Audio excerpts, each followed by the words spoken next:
Hello friends, today I'm going to show you how to install an aftermarket trailer brake on your 2015 and up F150 if it didn't come that way from the factory. It's really easy because the mounting hole and wiring are already there for you to use.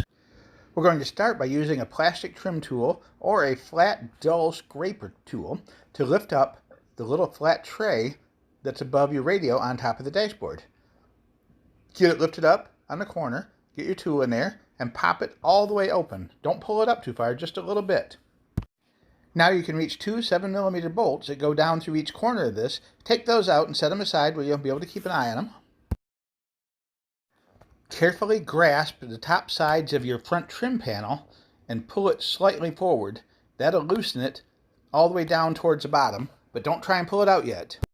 Next, we need to make an adjustment to the center console trim panel on top. We don't need to get it all the way off, we just need to move it back about 1.5 inches or 2 inches.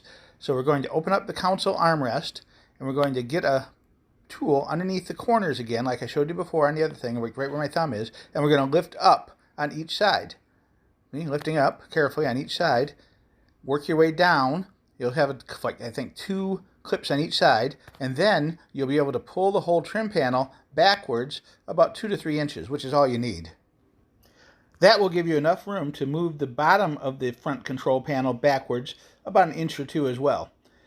And that's what we need to be able to accomplish to get the center stack panel off where the brake controller mounts at.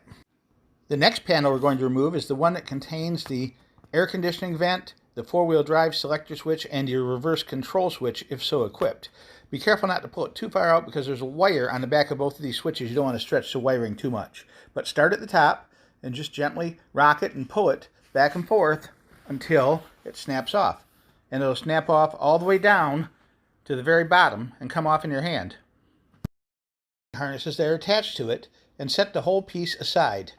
Now you have easy access to the little cubby hole with the filler blank where the brake controller is going to mount. Work it around a little bit. It's got some little tensioner clips in it, but it comes right out. Pull it out so the wire is exposed. Reach around back and pull the wire harness off of this dummy filler panel. Unwrap your new trailer brake switch and install it in reverse order. First, by attaching the wiring harness clip to the back of the new switch, and then slide the switch into the hole in the dashboard that it's meant to go into until it clicks into place.